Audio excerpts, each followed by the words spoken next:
Good morning, students. In previous class, I have explained you all about the classification of elements in the periodic table, about the S block, P block, D block and F block elements. And also, I have explained you all about the periodicity. What is periodicity? Periodicity means what? It is the repetition of the physical and chemical properties of the elements when the elements are arranged in the increasing order of their atomic number. Why the periodicity takes place means due to the reoccurrence of similar outer electronic configuration. Here in this class I told that I am going to explain you all about the periodic trends. What are the periodic trends? How does the atomic radius varies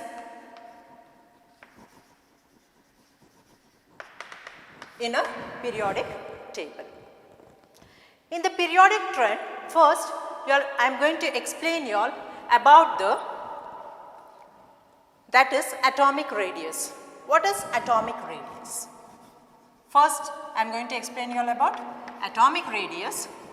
In this atomic radius, in the lower classes you all have studied what is atomic radius. That is, if I take an atom, this is the nucleus, you all know it is a nucleus, then the electrons are revolving in the orbit in a fixed path, that you all know that. The distance from the center of the nucleus to the outermost electron, that is nothing but the atomic radius. The distance from the distance between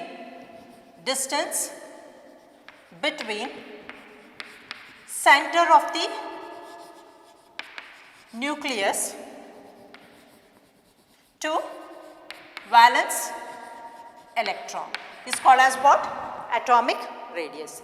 Atomic radius means from the center of the nucleus to the outermost valence electron is called as atomic radius. This you all have studied in the basic, what you all know in the basic. In the previous classes you all have studied. But after studying about the atomic structure, you all came to know that in the Heisenberg's uncertainty principle and Schrödinger wave equation, here in Schrödinger wave equation he explained that electrons are not revolving in the fixed path, that is they are in the wave form, that they are rotating in the, electrons are revolving in the wave form, not in a particle form. That we came to know when we studied about the Schrödinger wave equation. So then this definition was wrong. We can't see an atom. The atom can be explained in X-ray diffraction method. In X-ray diffraction method we can study about an atom where there is a use of electromagnetic radiations takes place in X-ray diffraction method. We know that the size of the atom is about what? 10 to the power of minus 10 meter or 10 Armstrong. The size of atom, it's very small. The size is very small. It is about 10 to the power of minus 10 meter. And what is the size of nucleus? Even the size of nucleus is very small compared to that atom. Compared to the atom, the size of nucleus is very small. You all can imagine the atom is like a ground, football ground, and the nucleus is like a football in the center. So like that the atom and the nucleus can be explained in the structure. Here we know that it is nothing but it is the distance between the center of the nucleus to valence electron, but there is no fixed boundaries. When we came to know that the electrons are revolving in the wave form, the atoms don't have fixed boundaries. The boundary is not fixed for atoms. Atoms are not having any fixed boundaries. Therefore, we cannot see this atom in the free state, but this atomic radius can be explained in the bonded state. Bonded state or interaction state.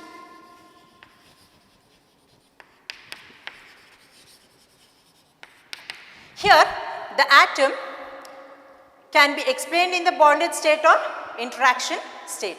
In the bonded state, this atomic radius can be explained in the form of covalent radius. Then comes the van der Waals radius.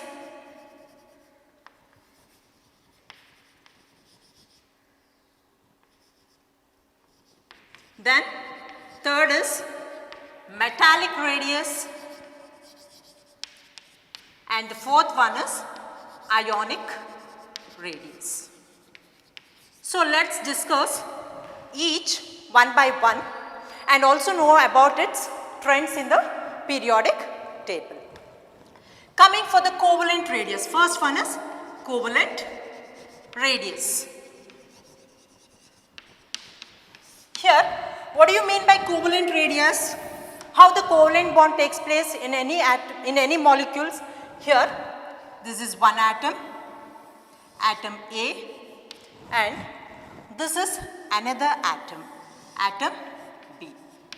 The covalent bond or the covalent radius takes place by the mutual sharing of mutual sharing of electrons. There is sharing of electrons taking place between the atom A and B. Then there is a formation of covalent radius. How to measure the covalent radius? It is the 1/2 of the distance from the centers of the nucleus to a two covalently bonded atoms is called as covalent radius. That is, covalent radius is given by 1/2 of the distance from the center of the nuclei. Two nuclei, half of the distance from center of the nuclei, that is distance between A and B divided by 2. This is nothing but covalent radius. Here covalent radius means 1/2 of the distance between the atom A and B divided by 2. It gives the radius of covalent radius. This is for when the atoms are similar, that is A and A. If the atom is same, A and A, we can take the, if atoms are same, then we say that there is a mutual sharing of electrons takes place between these two atoms. If it is having different atoms,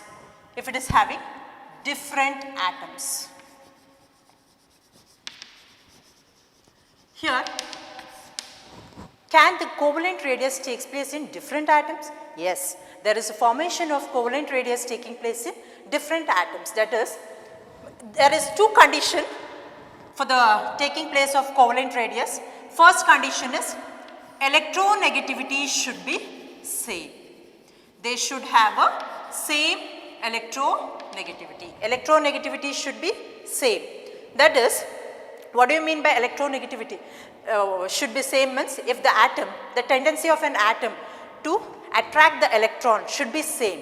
If one atom has the tendency to attract the electron a little bit, means the other atom should have the same tendency to attract that atom in the same manner. That is nothing but electronegativity should be same.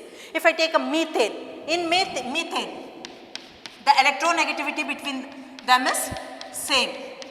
That is carbon and hydrogen. There is a bond taking place between carbon and hydrogen. Here, how to calculate the electronegativity for different atoms? That is, carbon is one atom and the hydrogen is another atom. They are different atoms.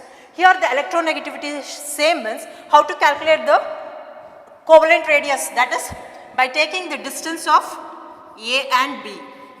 That is, it gives the radius of A plus radius of B. By knowing the bond length, we call this DAA as bond length. That is nothing but bond length. Here also the bond length, distance between the atom A and B is equal to radius of A plus radius of B, atom B. This gives the electronegativity of atom when they are having the same atoms. When the electronegativity is different, what happens? If the electronegativity is different, means if I take HCl molecule, That is, hydrogen is having a different electronegativity and chlorine is also having a different electronegativity compared to hydrogen. Maybe hydrogen is having more electronegativity than chlorine. Chlorine will be having a less electronegativity. Like that, if I take two different atoms, here if the electronegativity is different, if this is atom A and this is atom B, what happens? For the covalent bond taking place, the distance between centers of the nucleus, it is towards atom A. If it is having atom A is having more electronegativity than atom B means, what happens? Here the distance will be covalent radius distance will be more. Okay, that is given by radius of A plus radius of B minus 0.9 into chi A minus chi B, where chi A minus chi B is nothing but difference in electronegativity. Difference in electronegativity. Therefore, it is having a negative sign for this covalent radius. Here you all came to know that what is covalent radius? It is nothing but 1/2 of the distance, 1/2 of the distance from the center of nucleus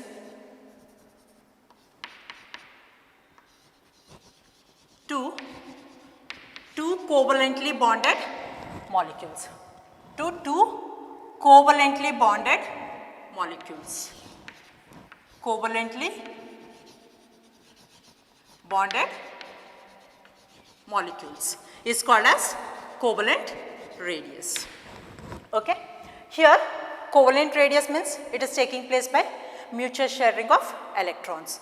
You all can see it takes place in similar atoms. I am taking here the example of similar atoms like O2, N2, F2, etc.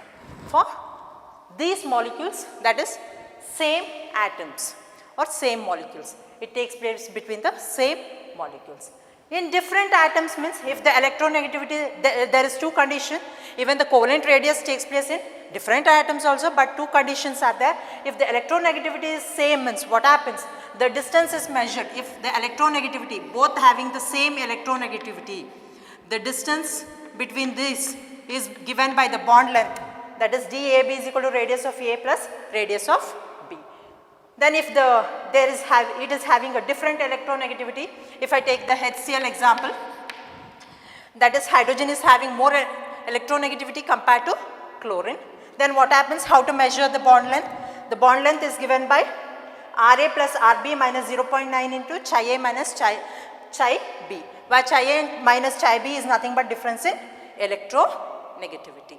This is about the covalent radius. Next is, second one is van der Waals radius.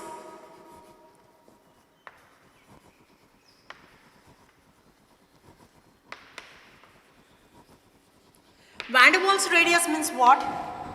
Here there is no bond taking place in this atom. There is no bonding between the atoms. There is no bond takes place between the molecules. It is nothing but the van der Waals radius, it takes place in molecules between the intermolecular molecules. The bond takes place between the two intermolecular distance between the molecules. If I am taking water, okay, example water H2O, one molecule, this is one molecule,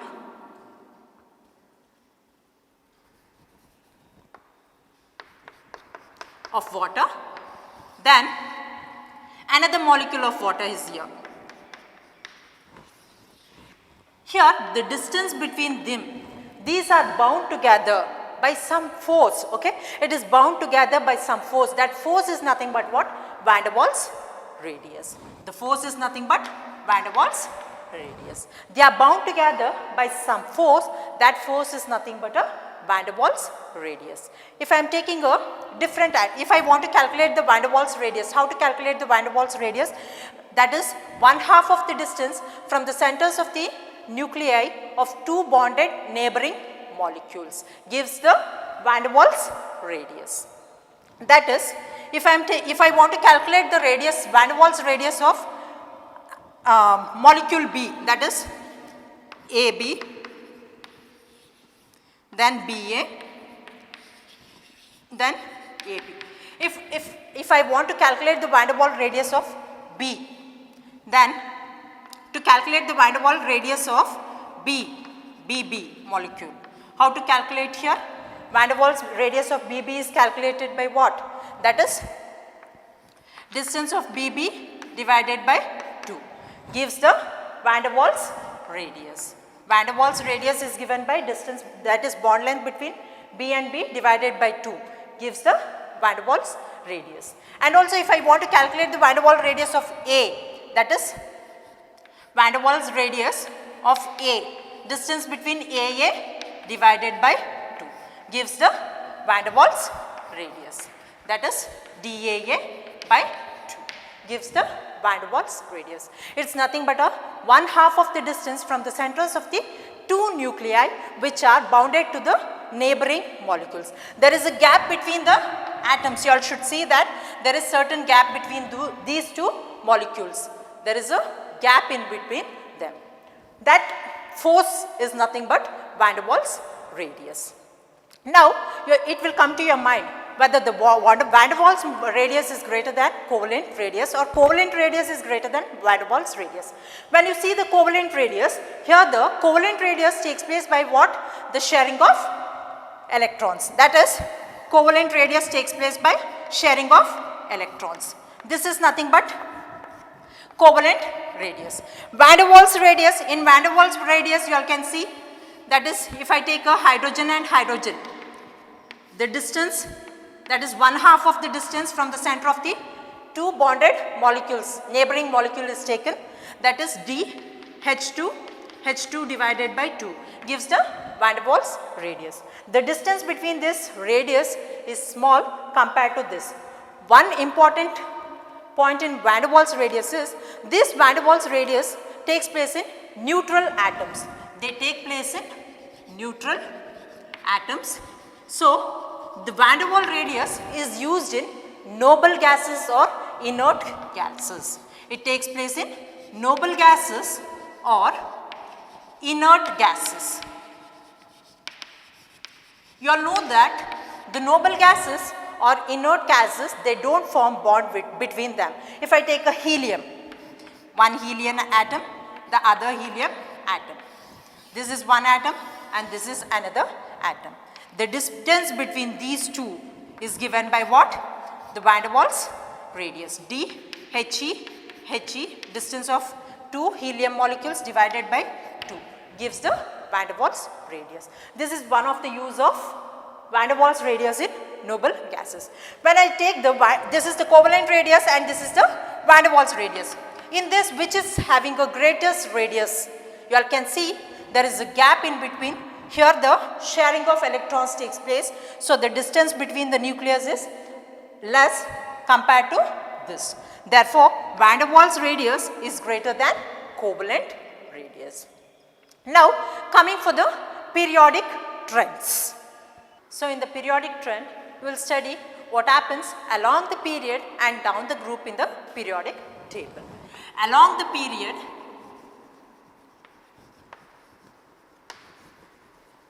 and down the group.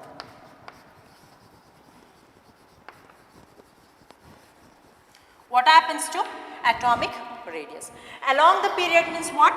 That is left to right in the periodic table. Down the group means top to bottom in the periodic table. Along the period, if I take the elements like lithium, beryllium, boron,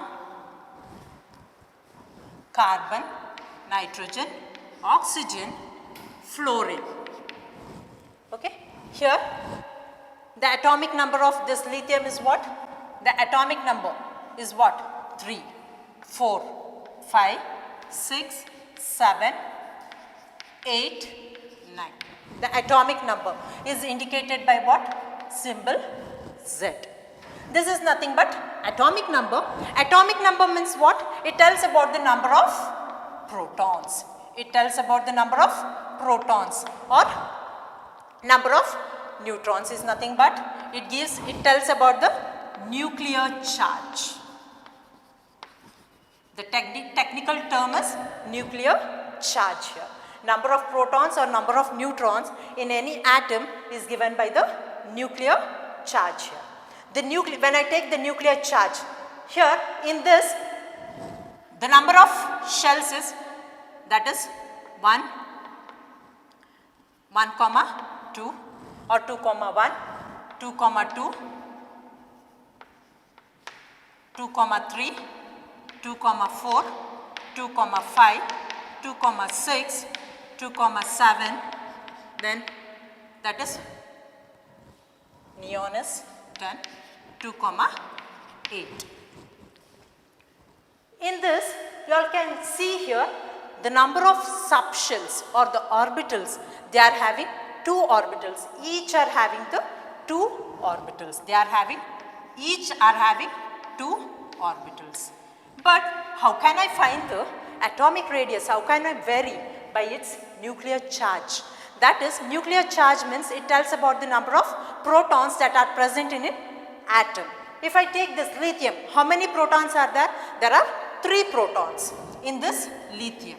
In this lithium, there are 3 protons and the electrons are revolving here.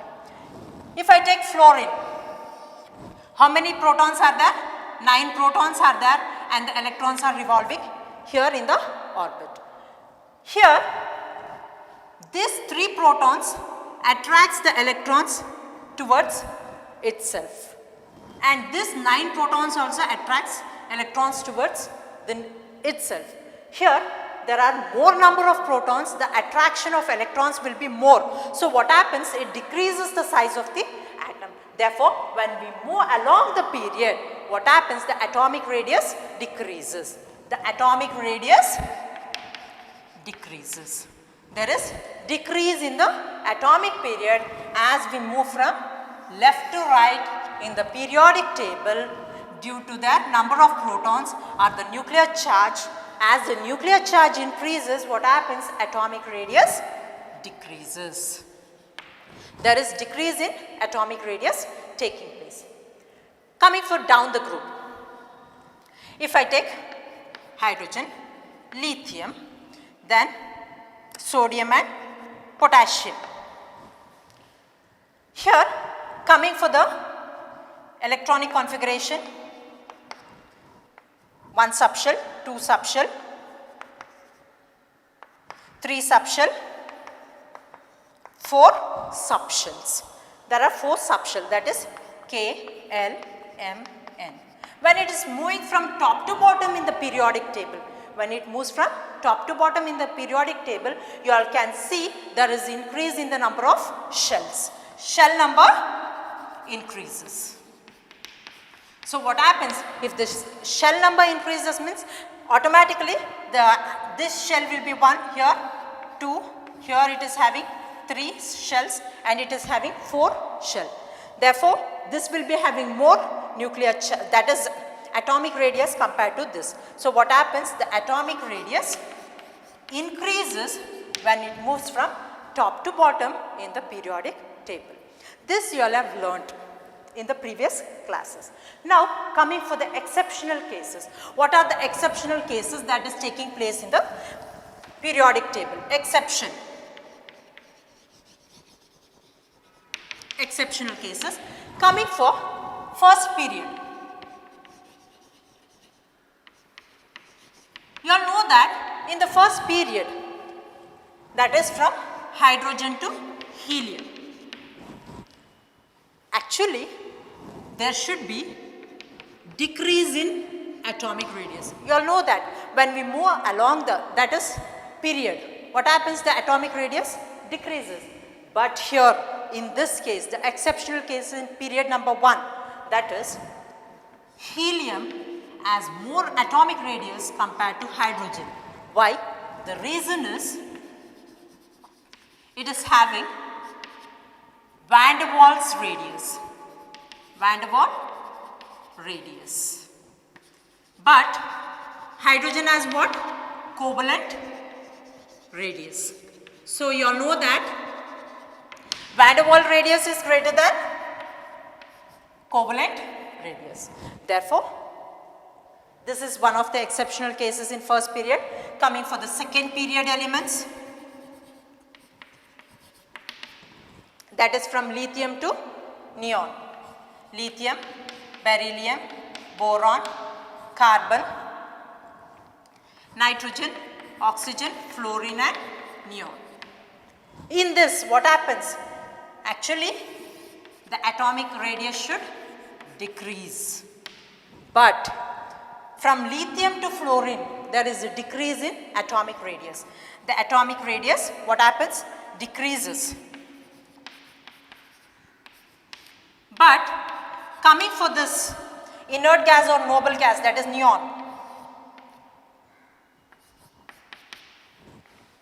this is having van der Waals force, therefore, this has more atomic radius compared to these atoms or elements in the periodic table. Coming for third period.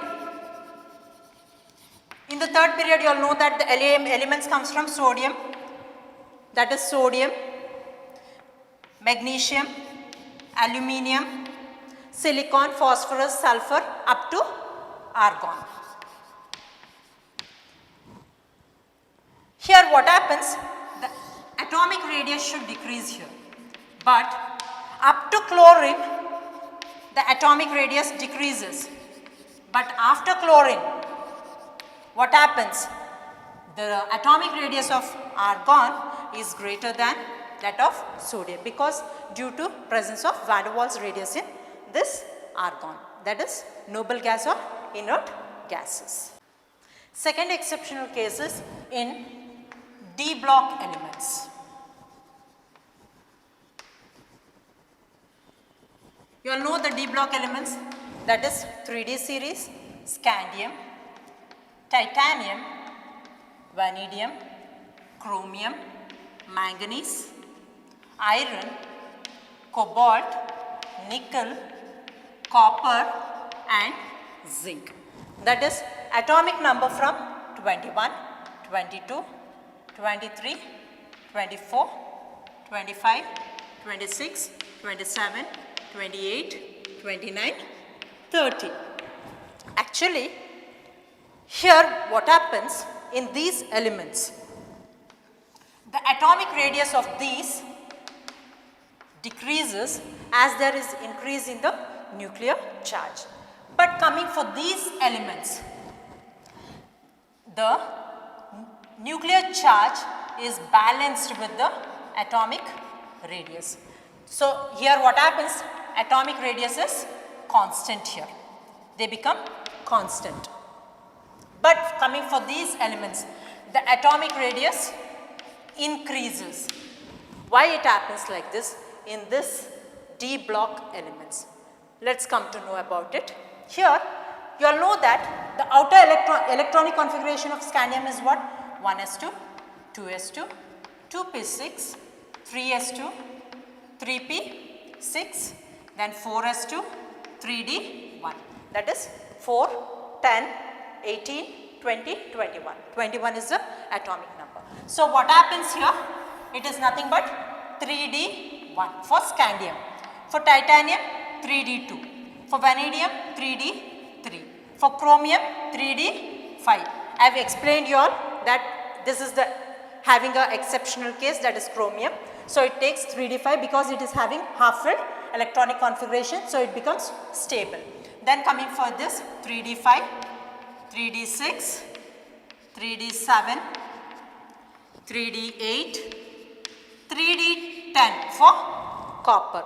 This is also having a exceptional case. Then is 3d10 for zinc. You all know that the D subshells. In the D subshell, it has 5 degenerate orbitals. The degenerate orbitals in D subshell is 5. Here, The filling takes place in the increasing order. In 3D1, 1 electron, in 2, 2 electron, 3, 3 electron. That is increasing in electron. Electron number increases. As the electron number increases or the atomic number increases, what happens? As the atomic number increases, there is decrease in atomic radius. You all know that. Therefore, this atomic radius decreases. Coming for these elements, atoms, that is 3D5. Here 5 electrons are there. 1, 2, 3, 4, 5. After that 6 filling takes place here. Then comes 7. What happens here in these, there is electron repulsion taking place. There is electron as the pairing takes place. What happens? The repulsion between the electron takes place. So what happens? It balances the atomic radius. So atomic radius is constant, or it fights with the nuclear charge. Nuclear charge, as the number of protons increases or the nuclear charge increases or the atomic number increases, what happens? The atomic radius also increases or decreases at certain point. So it remains constant, it fights with it. Then here, coming for these elements, what happens? Here there are 8 number of electrons, 6, 7, 8. The electron repulsion is more in these atoms or elements. Electron repulsion takes place more in these elements. Since the electron repulsion is more, what happens? The ionic radius also increases. There is electron repulsion increases, so atomic radius also increases, and what happens? The nuclear charge decreases. As the number of protons also increases, there is an increase in number of protons, you all know that. Due to the presence of electron repulsion, there is more electron repulsion. Electron repulsion is more, it is greater than nuclear charge. This increases, so what happens? The atomic radius increases. Okay? Atomic radius increases in this. This is the exception of D block elements. Coming for the third exception case, in the D block elements only, third exceptional case, you all know that scandium, titanium, or after scandium, this is 3D series, then comes yttrium and lanthanum. After scandium, titanium, then zirconium, hafnium. Then comes what? After titanium, vanadium, then niobium, titanium. Here in this is 3D series, 4D series and 5D series. Here what happens? As we move down from here, the regular trend was what? Atomic radius was decreasing. The atomic radius was decreasing. This was the regular trend. This was the regular trend in these elements. But coming for these elements, that is scandium is having less atomic radius compared to yttrium, then comes the lanthanum. Here the atomic number is 21, this is having 57. Here this is 72, 22. What happens here in this? Titanium is having a less atomic radius compared to zirconium, but the atomic radius of hafnium and zirconium is nearly same. They are having nearly same atomic radius. Here also vanadium, then niobium, even this has nearly atomic radius. The reason is what?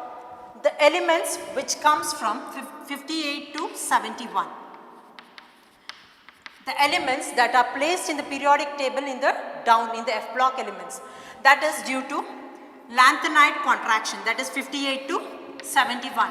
The elements that are placed, that is the filling takes place in 4F series, that is nothing but lanthanide contraction.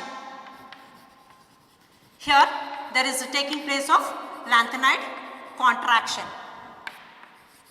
What is lanthanide contraction?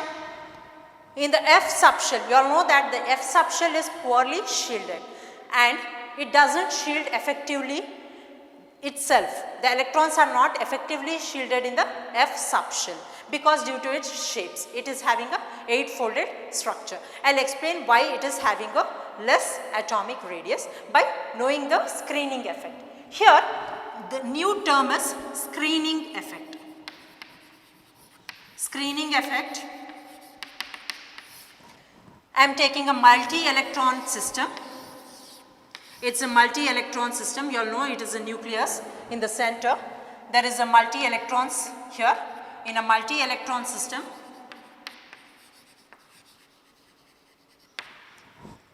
It is a multi-electron atom. This electron repels this electron.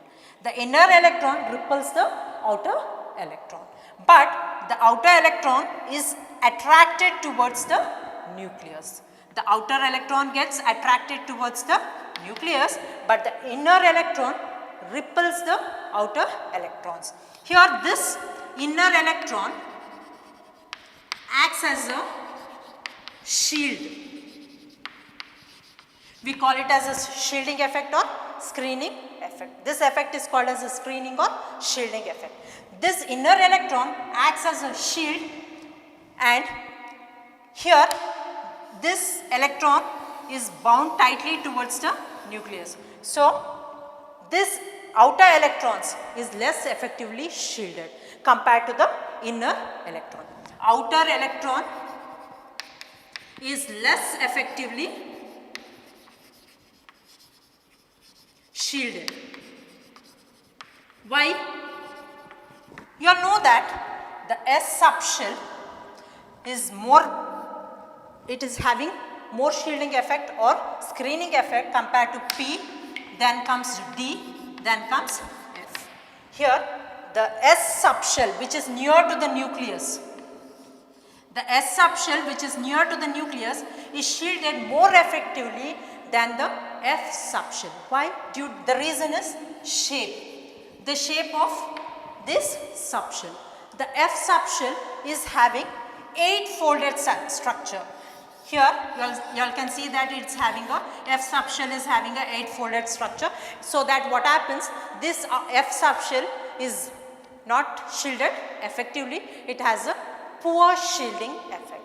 F subshell is having poor shielding effect. The effect of F subshell is very poor. So what happens, since the filling takes place in F subshell from 4F0 to 4F14. The filling takes place from 4F0 to 4F14 and there is a poor shielding effect due to the poor shielding effect of what? Due to the poor shielding effect of F subshell. What happens? There is a lanthanide contraction taking place. Lanthanide contraction takes place. What happens? The size of the atom decreases. Therefore, atomic radius also decreases. This is the reason, that is the screening effect, is the reason for the lanthanide contraction. Next is metallic radius. We will come to know what is metallic radius. This metallic radius, in this metallic radius there is no formation of covalent bond, ionic bond or coordinate bond.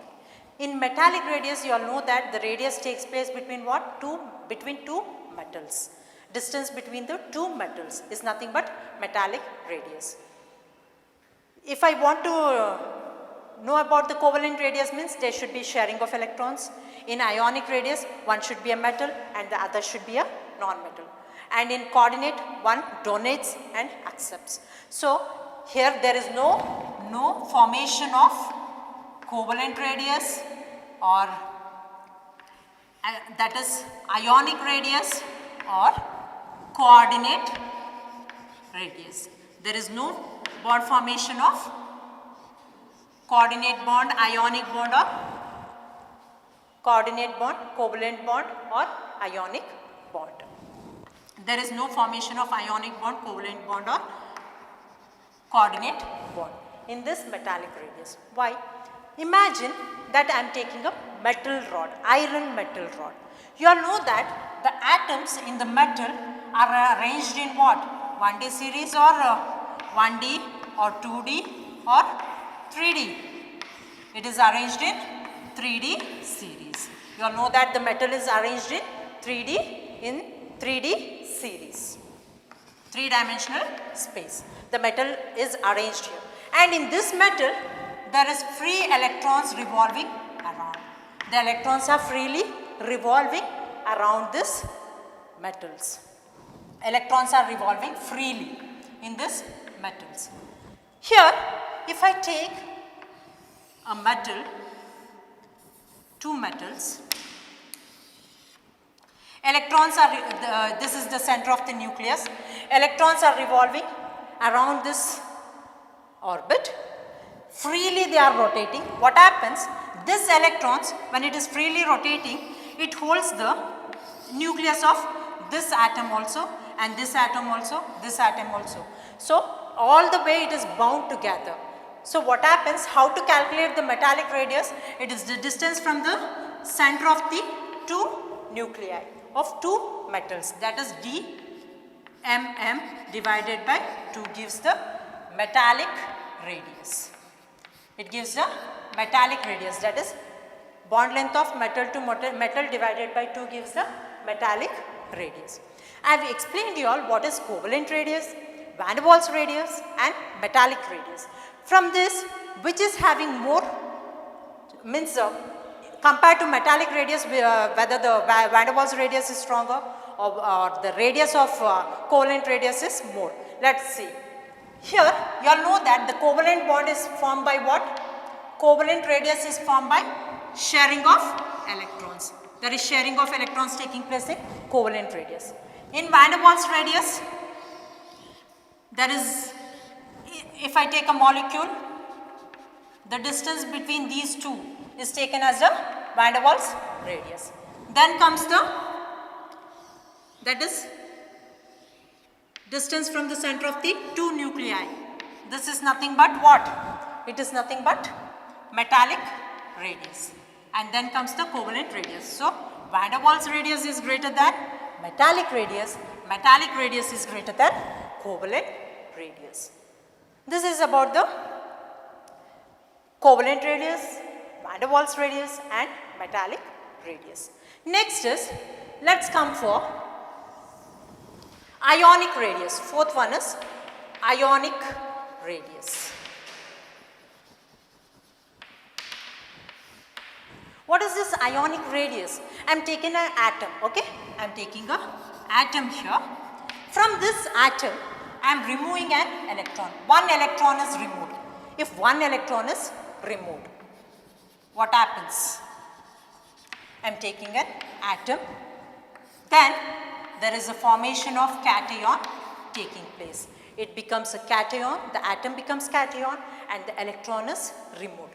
When an electron is added to an atom, when we add one electron to the atom, what happens?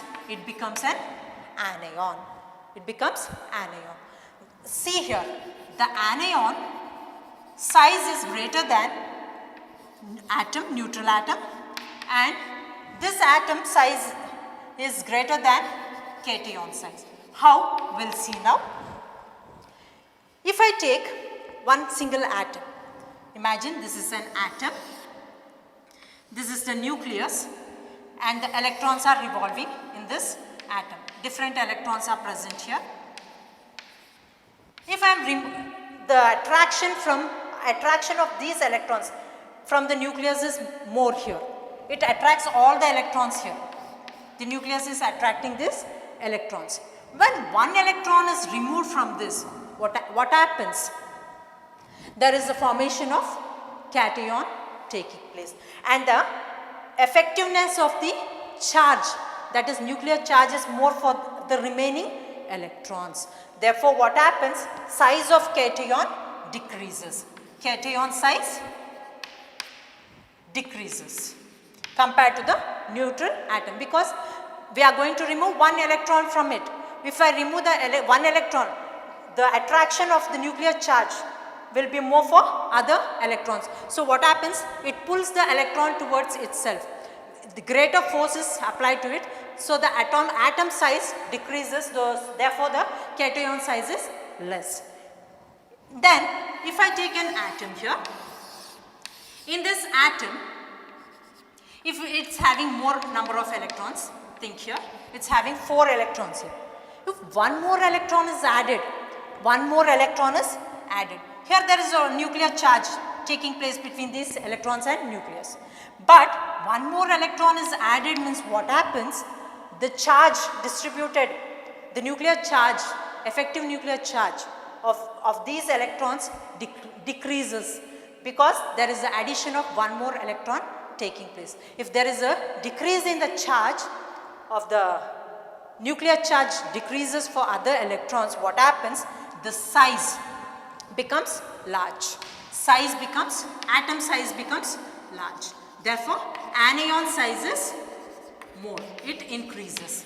Therefore, anion size is greater than neutral atom, then the neutral atom size is greater than the cation size. Coming for the regular trends in the periodic table, here in the periodic table, you all know that along the period what happens and down the group.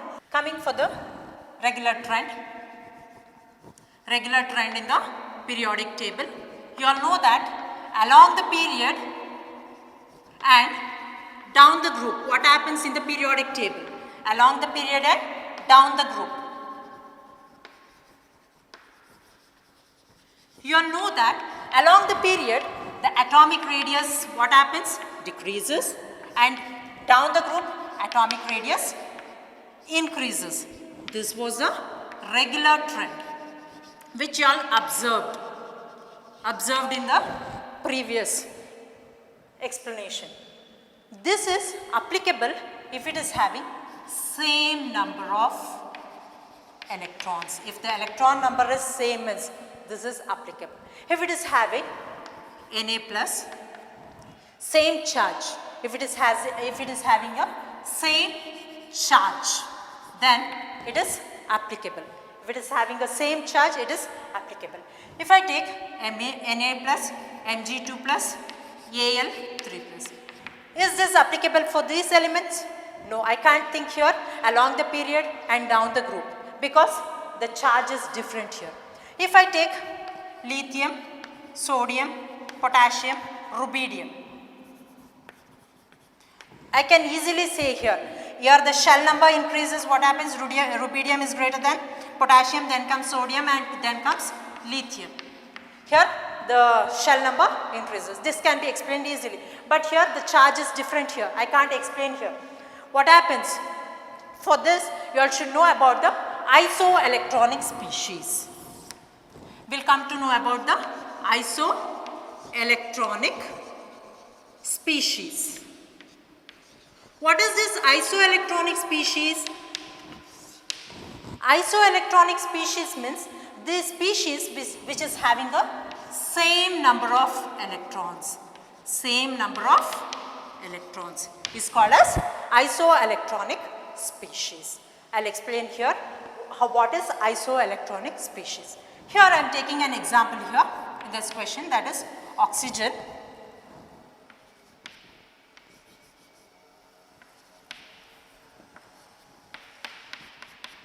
Then Na plus, Mg2 plus. The atomic number of oxygen is what? 8. Nitrogen is 7. Fluorine is 9. This is 11. And atomic number of magnesium is 12. This is atomic number. If I add this, there are 8 protons. I am adding here plus 2. Minus 2 means you are going to add 2 electrons. It becomes 10 electrons. Here 7 plus 3, 10 electrons. 9 plus 1, 10 electrons. 11 plus 1 means minus 1, it is 10 electrons. 12 plus 2 means minus 2 electrons. You all should remove 2 electrons, it becomes 10 electrons. Here you all can see all are having the same number of electrons. These are having the same number of electrons. Now, how can I decide which is having a more atomic radius or less atomic radius? Here, size is inversely proportional to its atomic number.